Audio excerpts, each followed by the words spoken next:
Hi, Laurie with Chapter 3 here. We've created a new country, Bonaventure. We can make lots of stuff, but we can't make everything we need. We just don't have all the raw materials, or the skilled people, or the know-how that we need to make everything we need. So maybe trade is the answer. And even if we can make everything we need, it's possible somebody else could do it for less or do a better job. So if we want to do trade, though, we're going to have to import goods and services from other people or other countries and export goods and services that we've made to them. What does this mean in Bubblelandia? Well, it means we'll have increased choice. Let's say we can only make one kind of car in Bubblelandia, and it's a convertible. Those are great cars, but probably not terrific for our organic farm that we're working on or for snow plowing.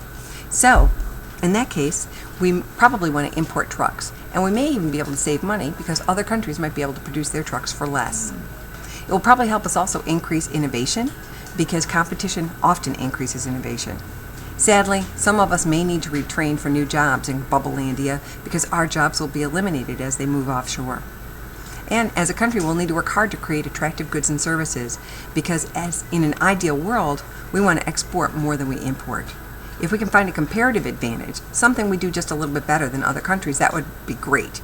And certainly we want to try and find an absolute advantage. The only one I can think of would be Bonawolf hair sweaters because we're the only country with a Bonawolf. Most other countries won't be able to find an absolute advantage. They are quite rare. Now that we have our trade set up and running, we need to look at our balance of trade and balance of payments and understand the difference between the two. Balance of trade is exports minus imports, whereas balance of payments includes exports minus imports, but to that we need to add the impact of the flow of money for tourism, for foreign aid, for military spending, and for foreign investment. Foreign investment can be an important part of a country's economy. There's been some concern lately about the amount of investment in the United States by foreign individuals and governments, particularly China. Governments often have large pools of money to invest, and those pools of money are called sovereign wealth funds. The question I want you to answer, and it will be on the content quiz, easy question for you to get right, is who has the largest sovereign wealth fund? You can go to swfinstitute.org/fund-rankings and find out so that you have that ready for the content quiz tomorrow. Now that we've decided to work with other countries, we have to decide how best to do that.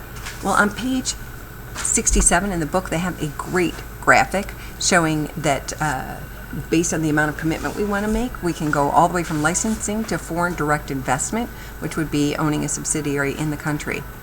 We'll be doing an exercise on this in class, so look forward to doing more with that in class.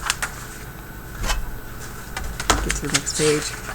So, now that we've decided to trade with other countries and try and do business, maybe we want to form a multinational corporation. And that would be a company where you are physically operating in more than one country. Some of the challenges that we'll face as an MNC are both social and cultural differences. We need to also understand the local economy. We need to figure out the laws and regulations where we will be doing business, and then we need to decide whether we're going to go with that as our standard or whether we're going to have a higher standard for ourselves. The same is true for environmental rules. Some countries are not as strict as the United States, and certainly not as strict as Bonaventure about environmental impacts, and we're going to have to decide whose rules we're going to follow. Finally, we need to make sure that the country where we want to operate has enough infrastructure to support us. If they don't have roads or they don't have reliable electricity, we might have to look to another country as a place to do our business. Of course, here at home in Bubblelandia, we need to get ready for a little bit of pushback because there are going to be some folks who want to protect jobs and help new businesses get a foothold before facing international competition. There, that's good. And that's called protectionism. We'll have to decide if we want to put up with the inefficiencies that come from protectionism and figure out if we want to take the risk of other nations borrowing our goods and services, which we want to export to them, in retaliation for us not bringing in their goods and services. Maybe we should create a common market with another couple countries, and like they did in Europe with the European Union, or we could enter into trade agreements like the United States did with Mexico and Canada. That's called NAFTA, the North American Free Trade Agreement, or with Central America, the Central American Free Trade Agreement. And some of the ways that countries do protectionism is in the book, but they include tariffs, quotas, anti-dumping rules, and embargoes. There you go. It's right there at the top. And understanding how those each work would be something that you'd want to look into. One last thing we have to think about is whether we want to use offshore outsourcing to get some of our tasks done more efficiently. We would outsource, perhaps we could outsource our call center. They might be paying people less in another country, and we could do it for less money.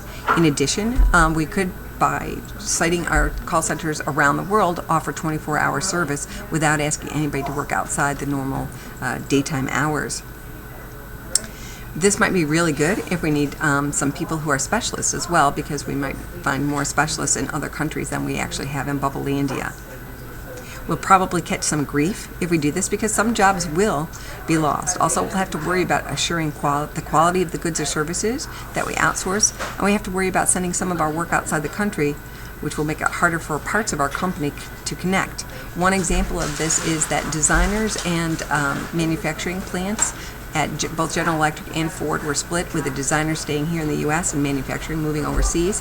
And both companies are now bringing back much of their manufacturing because what they found was that when the designers weren't able to walk into the plant, or the plant managers weren't able to go meet with the designers and show them what was going on, they were getting a lot of inefficiencies, and they were actually producing products that weren't as they expected. Well, that's it for Chapter 3. Thanks.